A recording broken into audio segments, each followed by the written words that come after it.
덕장에다 용장이면서 지장까지 겹치면 최고인데 다 안 되면 덕장만이라도 돼야 돼요. 덕장으로 이기는 건 아니지만 지장하고 용장은 타고난 거고 덕장은 자기가 얼마든지 그 모션으로도 할 수 있어요.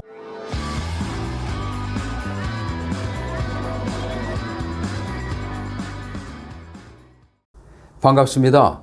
정사 영웅삼국지 강영원 신현철입니다.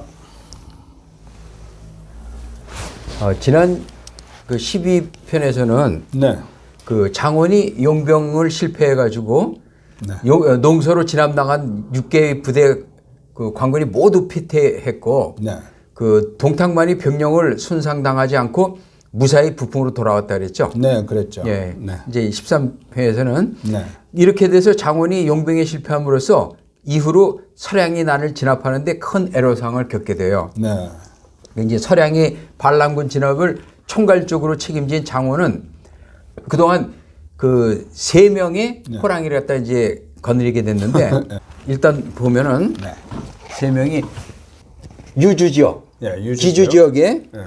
공손찬 이 사람은 네. 북방의 이민족들은 누구나 다 직접 접하기를 갖다 두려워하는 그런 인물이에요. 네. 그리고 서량의 네. 그 동탁 같은 경우는 네. 거칠고 사나웠고 힘이 무지하게 세요. 네. 그리고 무예가 뛰어나가지고 성깔도 또 호랑이 같이 아주 거셉니다. 아, 동탁이요? 이런 사람이 대들 때 그냥 무자비하게 대들고 그러다 또 필요에 따라서는 갑자기 그 태도를 갖다 돌변하는 변화의 화신 동탁. 그 동탁. 네. 그리고 남양주 무슨 전쟁이 일어나면 그 전장에 본인이 솔선수범해서 그 성벽을 기어오르고 맹렬히 용장으로 유명한 그 송건이 이 세 사람을 갖다가 데리고 싸우게 되는데 장원의 성품은 워낙이나 그 온화하고 침착해요. 네. 이런 사람이 이런 거센 용장 3명을 갖다가 데리고 전투를 갖다 임한다는 게 쉬운 일이 아니었죠.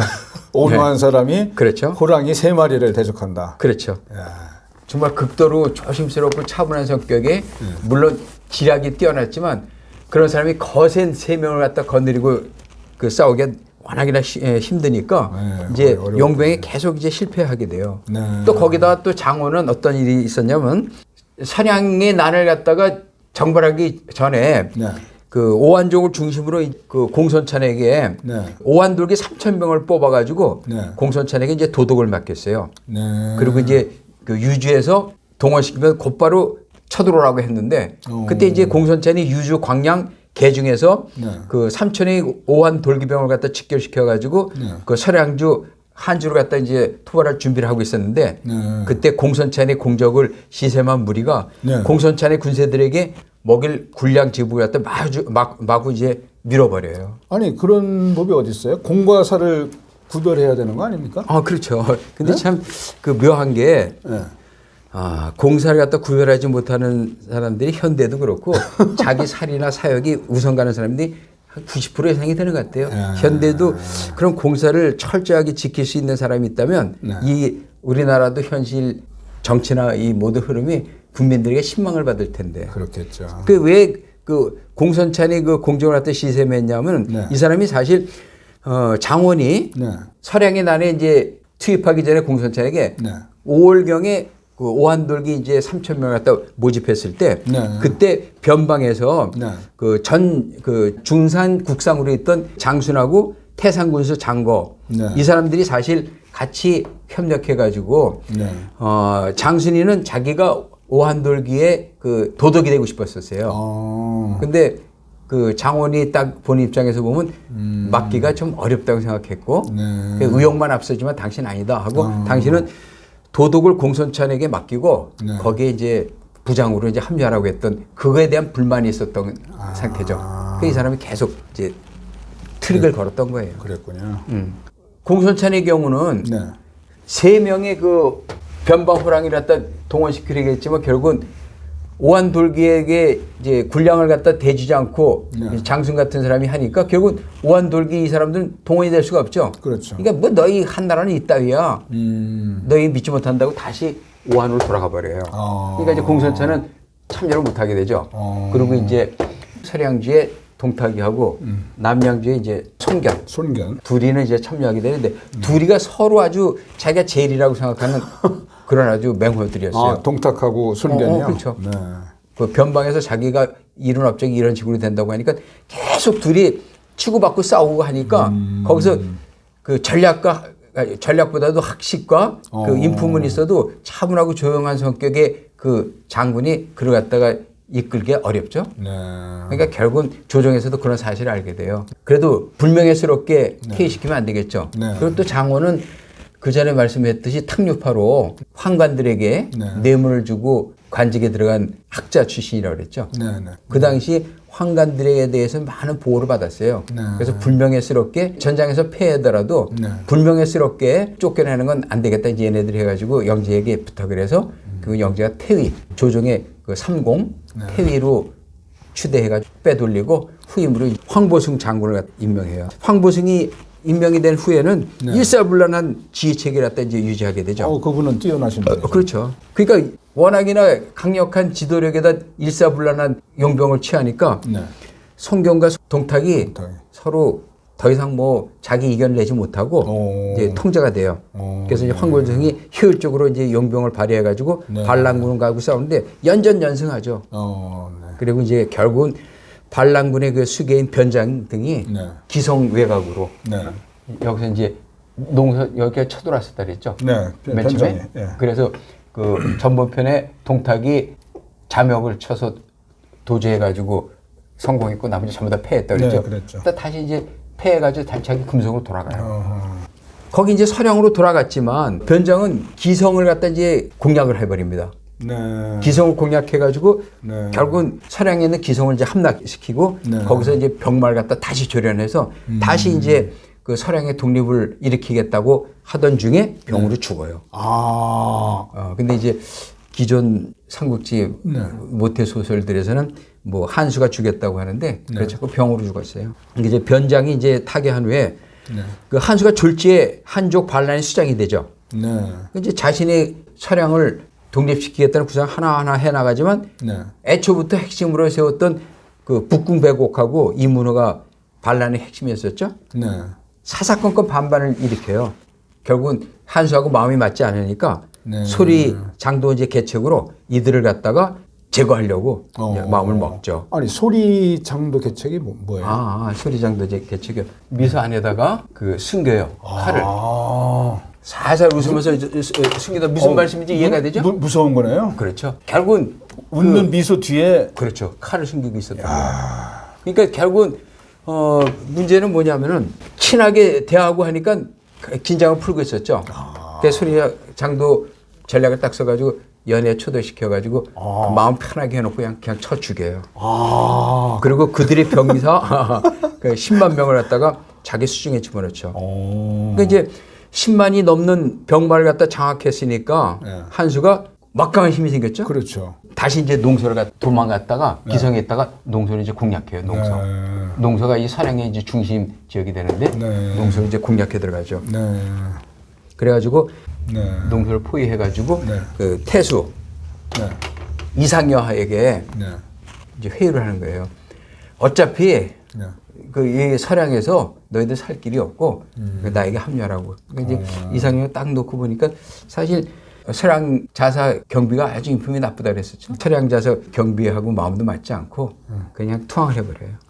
그 여기서 이제 이제 한수하고 이제 이상여하고 그다음에 그 서량주 자사 경비하고 이제 대치하게 되는 거예요. 근데 이제 여기서 문제가 생겨요. 네, 어떤 문제가 생깁니까? 이게 이제 뭐냐면 그 당시 서량주 자사 이제 경비는 공사가 확실하지 못했어요. 그리고 친소 관계에서 행정을 펼쳐가지고 주민들에게 그냥 깊은 불씨를 밟고 있었어요. 그러니까 이제 서량주에 있는 그 인재를 발굴하라고 조정해서 이제 관원 선발 작업을 보냈는데 자기하고 친한 그 정구를 갖다 직위를 갖다 올렸고 그 정구는 직위를 이용해서 매간매직하면서 관원을 갖다 선발했지 제대로 된 인재를 뽑은 게 아니었거든요. 그러니까 이게 이제 한양태수 부섭이라는 사람이 그 서량 자사 경비에게 고자질하죠. 고자질하면서. 근데 서량주 자사 경비는 오히려 정구를 갖다 두둔해요. 그래서 더 그냥 부추겨. 이게 그때부터 이제 서로 이제 커넥이 있었겠죠. 부정의 커넥. 부정의 커넥. 뭐 잘못하는 것도 그 최고 지도자가 억지를 쓰면서 보호할 때는 서로 남이 다 다 알고 있는 그런 비리가 있는 거예요. 그렇군요. 백성들 사이에서 이제 서량주 자사 그 경비가 한통속이라고 이제 거센 이제 비방이 일게 되고 네. 사실 이게 하나의 이것도 하나의 단초가 돼가지고 네. 강족, 저족, 네. 호족 뭐 네. 이런 족들이 네. 서량에서 반란을 일으키는 기본이 됐던 거죠. 아, 빌미가 됐군요. 그 하나의 빌미도 됐어요. 네. 서량주 독립을 외치게 하는. 어. 그러니까 뭐 그 양주자사 그 경비 서량주가 이제 양주 이제 이쪽의 양주는 서량주라 그랬죠. 네네. 그 경비가 많은 실정을 하고 있기 때문에 네. 거기에 같이 있던 선비나 장수들은 이거는 절대로 이기지 못한다 이제 생각해가지고 등을 돌려요. 그러니까 경비 서량주자사 경비 입장에서는 네. 자기를 호위할 장수나 무장이 없잖아요. 그렇죠. 그러니까 그때부터 이제 수소문 해가지고 유능한 자를 찾는데 그때 마등이 경비의 눈에 발탁이 돼가지고 부장으로 이제 발탁이 되는 거예요. 마등이 누군지 알죠? 마초의 아버지. 예, 마초의 아버지. 나중에 그 양주에서 한수하고 마등하고 그냥 계속 그 반란 일으키고 서양주에서 그랬던 사람이죠. 네, 네. 마초의 아버지. 네. 이제 1월부터 계속 해가지고 그 서량주 자사 경비가 계속 한수하고 이제 전쟁을 붙는데 그때마다 마등 때문에 한수를 짓뜻을 갖다 일으켜내지 못하죠. 그때 이제 한수가 투량환주 전략을 생각해내게 돼요. 투량환주 전략은 또 뭔가요? 투량환주 전략이요. 이것도 여기다 한번 쓰죠. 대들보 네. 양, 동량할 때 양, 네. 대들보를 갖다 빼요. 빼내고요. 네. 그 다음에 기둥. 네. 집에서 기둥을 갖다 바꿔버려요. 완전히 다 바꾸는 거예요. 대들보 빼고 기둥을 빼면 집이 무너지죠. 이제 이런 전략인데 그 집에 네. 그 부대에 가장 핵심이 되는 네. 장수나 부장을 빼내면 그 부대는 무너지는 거죠. 그렇죠. 이제 그 전략을 생각해내는 거예요. 네. 그래서 마등을 끌어내겠다. 마등에게 이제 접근을 합니다. 마등만 빼주면 얼마든지 경비는 한숨에 칠 수 있다는 생각을 한 거예요. 부장, 마등. 지금 그 민심은 네. 완전히 한실에서 이반돼 있다. 네. 그러니까 그 서량의 독립은 이미 이제 결정된 거고 네. 나하고 의형제를 맺어가지고 서량을 독립시키자고. 마등 부장만 나에게 온다면 네. 양주 서량주 자사 경비는 아무것도 아니고 결국은 일시에 무너질 거라고. 그러니까 이제 한수가 곰곰이 생각하다가 보니까 그 경비 인품이 혐오를 하고 있었거든요. 그렇죠. 그러니까 자기를 갖다 의형제로 하고 서량을 독립시켜서 같이 이끌어 나가자고 하니까 의기투합해가지고 이제 의형제를 맺어요. 네.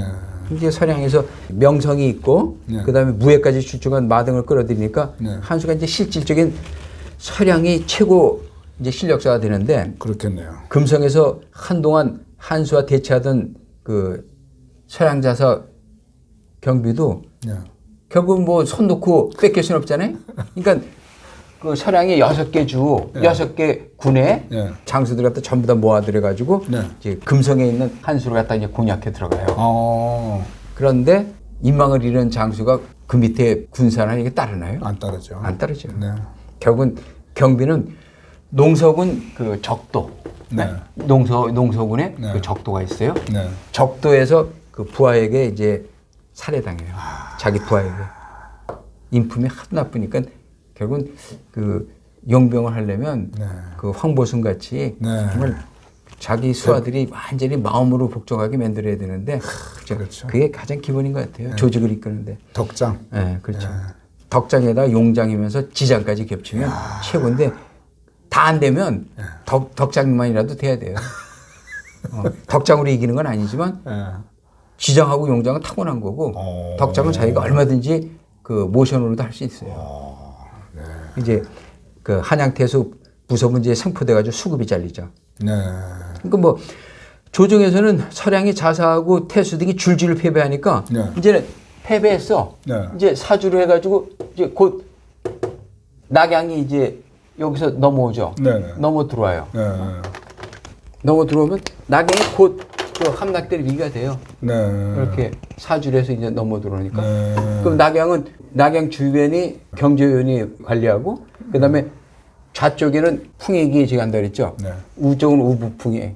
결국 이제 금방 이게 낙양에 쳐들어올 기세가 돼버린 거죠. 그러니까 급히 서원 8교위를 갖다 이제 신설을 해요.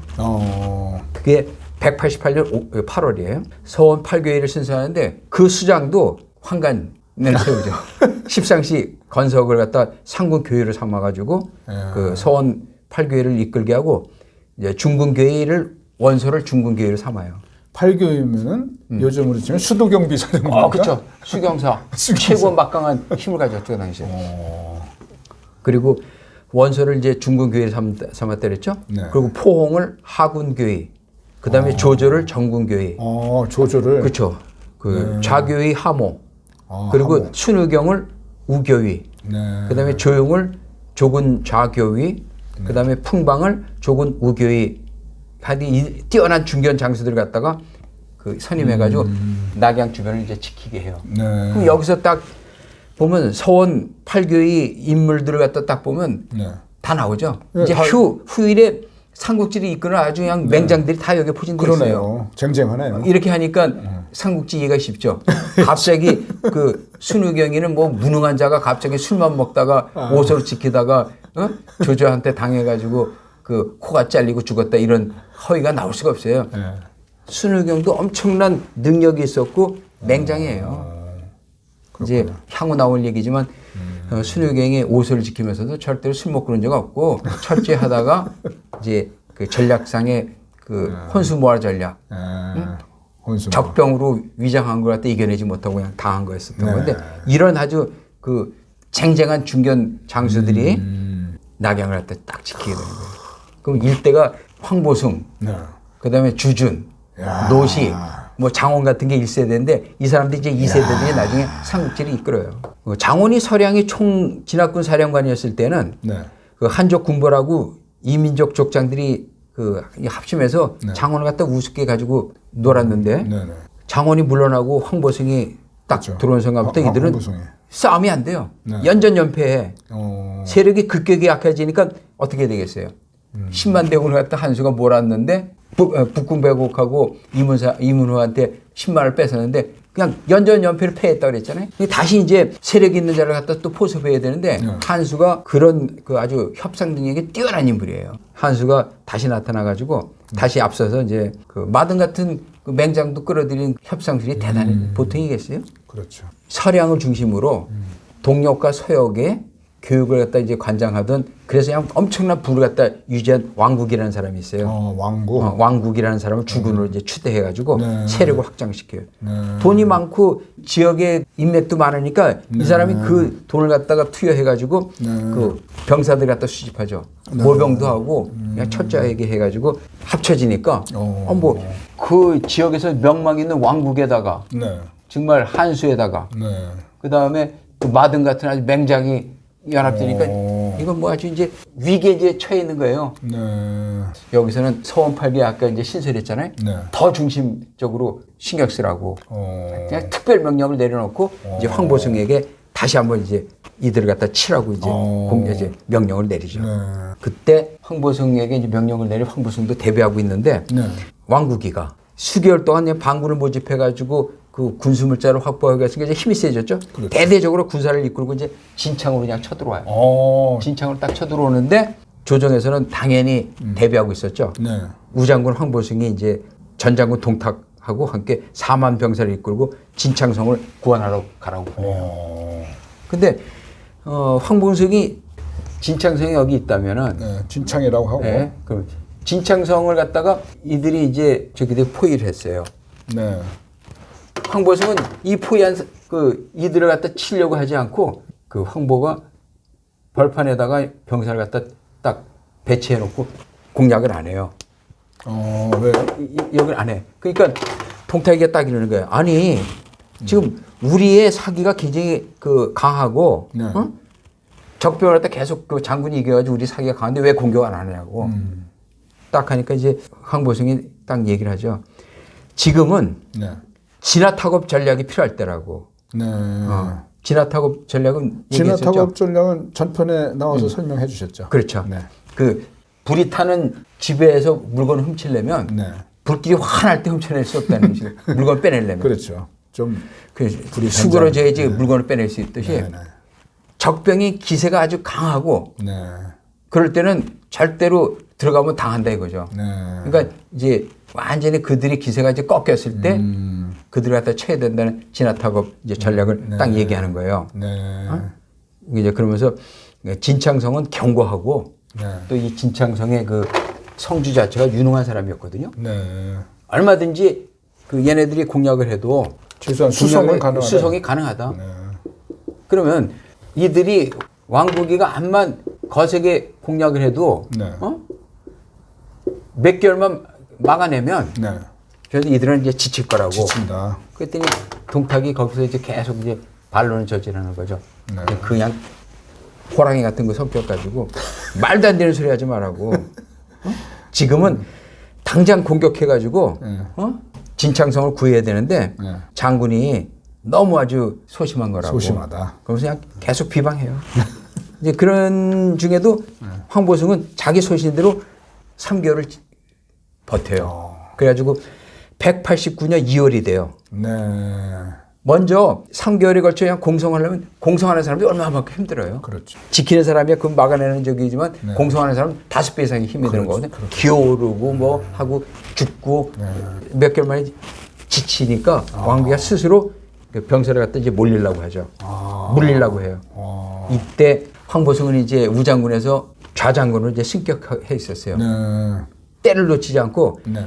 왕국이 이끄는 반군에 대한 추격 명령을 내려요. 그러면서 이제 동탁에게도 전장군 이제야말로 네. 이 일대로와 진화타급 전략을 갖다 활용할 때라고. 이 일대로도 지난번에 설명해 주셨죠. 그렇죠. 네. 적병이 그 지칠 때를 갖다 네. 기다려 우리 쉬고 있다가 공략하면 단숨에 칠 수 있다는 거. 네. 그 진화타급은 얘기했죠. 네. 적병은 피로에 물들었고 그다음에 관건 동안 수개월 동안 편히 여기서 쉬었다 그래요. 진창성 마주보는 벌판에서. 이 일대로네요. 적병이 이제는 열세에 물려가지고 너무 진이 빠져가지고 열세에 물려서 퇴각하려 할 때 이때가 공격할 때라고. 그 진화타고. 그러니까 이때는 또 동탁이 오히려 반대래요. 아니 반대로 좌장군께서는 궁지에 물린 적은 공격하면 죽기 살기로 그 저항한다는 욕금고종의 그 전술도 모르냐고. 동탁이 이례적인 욕금고종 전술이 입에 담으니까 황보승이 어이없다는데 이제 확 쳐다보니 말하죠. 병법에서 말하기를 전장에서는 공격할 때보다도 후퇴할 때가 공략하기에 가장 좋은 때라고. 상대방이 공략하기 가장 좋은 때라고 그랬다고. 지금 왕국은 후퇴할 때 취할 수 있는 금선 탈각 얘기했었죠. 금선 탈각은 그 퇴각하면서 단계적으로 네. 그 대비해놓고 네. 다 도망간 다음에 이제 푸는 네. 나방이 몸을 하나씩 틀을 벗으면서 나방되는 그런 단계로 후퇴할 때 하나씩 벗어나면서 이제 다 도망가고 이거 할 시간이 없다 이거예요. 네. 몇 달 동안 고생했고 힘을 다 뺐고 지칠 대로 지쳐. 이제는 빨리 가는 수밖에 없는데 그럴 때 지금이 혹이라고. 그러니까 동탁이 끝까지 난 그렇게 보지 않는다고. 그러니까 이게 답답하죠? 그러니 그 전에 장원 같은 장군이 이끌었을 때는 말이 막혔겠어요? 황보승한테도 이러는데. 그러니까 황보승이 딱 보더니 혼자서도 자신 있거든, 황보승. 그러니까 그렇다면 전 장군은 본진에 남으라고. 나는 수하를 이끌고 왕국의 반란군을 갖다 이제 추격하겠다. 그래가지고 그냥 그 동탁을 갖다 본진에 남겨놓고 쳐들어가지고 반군이 1만여 명을 주살해버려요. 완전 대승이죠. 이게 반란군이 이제 주살된 후에 진창으로 돌아오니까 동탁은 지가 안 가고 나서 공로 다 뺏겠다 이거예요. 공로가 없는 그러니까 황보승이 말이야 자기가 공적 없는 걸 갖다가 그 셋내 가지고 자기 빼들고 혼자서 공적 일으켰다고 이런 식으로 이제 막 뒤에서 비방해요. 그 왕국이 황보승이 그 관군에게 대패했으니 이제 서량에서 재기는 어려워지죠. 그렇죠. 이제 서량의 토호들이 야 우리 서량의 독립이고 다 치고 이제 투항하자. 얘기가 지키고 있던 그 한수하고 마등에게로 전달되오죠. 그러니까 이제 한수를 딱 기다리고 있다가 그 돌아온 왕국 패전해가지고 돌아온 왕국 지가 세워가지고 추대했는데 돌아온 왕국을 패전의 책임을 물어가지고 그냥 죽여버려요. 그리고 황보승하고 평화협상을 갖다 이제 맺기로 나서요. 그러면서 하는 얘기가 이번 사태가 모든 서랑 백성의 그 민심 이탈이 아니고 그 강족 호족 그리고 일부 군벌 그 왕국 같은 자들이 생긴 불안한 행위라고. 그렇게 앞으로는 서량의 모든 백성하고 모든 군벌은 네. 황실에게 아무런 조건 없이 귀순해서 무한한 충성을 바치겠다고. 서량을 대표해서 소장과 마등 장군이 목을 갖다가 이제 맹세한다고 하니까 황보승 장군이 이제 딱 하는 얘기가 그래요. 서량의 사태는 일부 불순한 군벌들이 일으킨 걸로 인정하지만 예.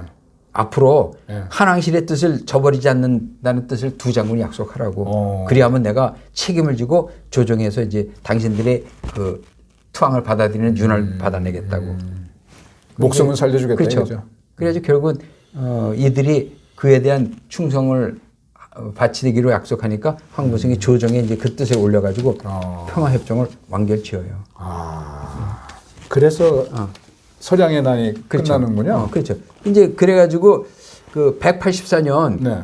사실 서량의 그 난을 보면은 황건 농민군 기위가 일어난 직후에 네.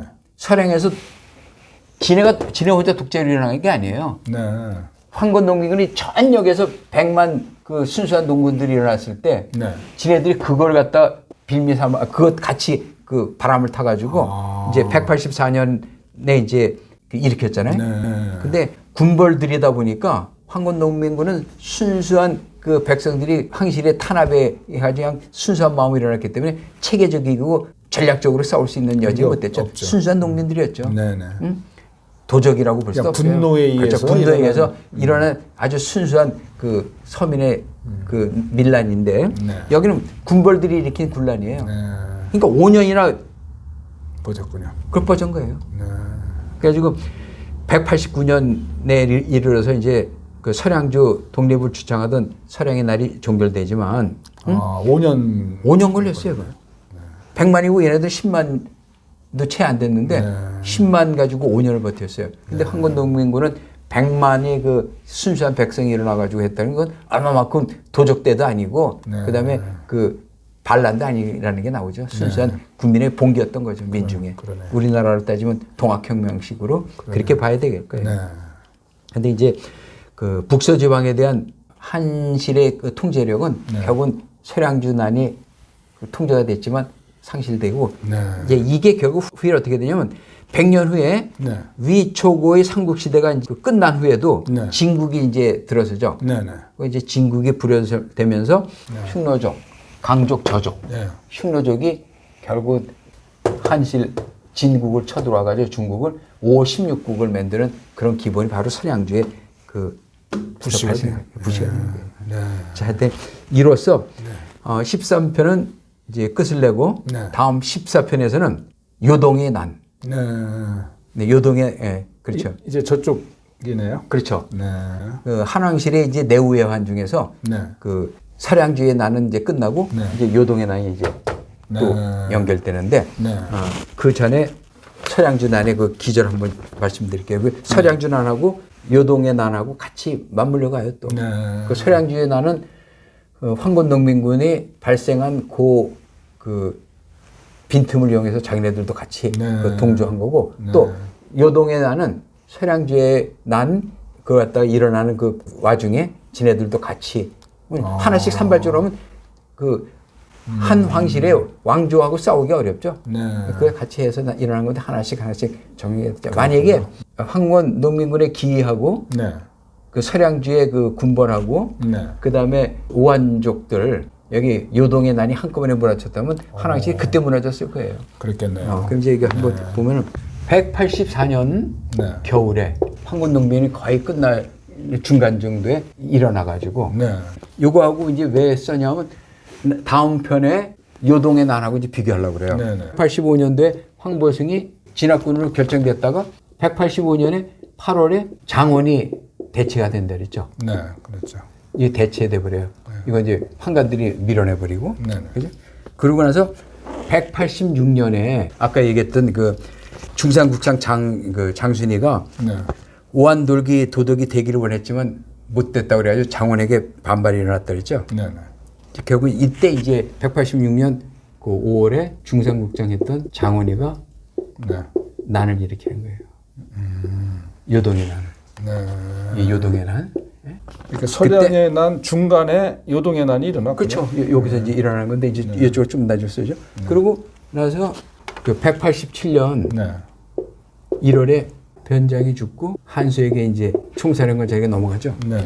188년 8월에 서원 8교위가 생겨요. 188년 11월에 왕국이 진창 공격. 189년 2월에 3개월 만에 이제 완전히 왕국 패망. 그래서 황보숭이 결국은 서량주의 난을 갖다 이제 끝내버렸죠. 다음번에는 요동, 유주, 기주 이 지역에서 일어나는 요동의 난, 네.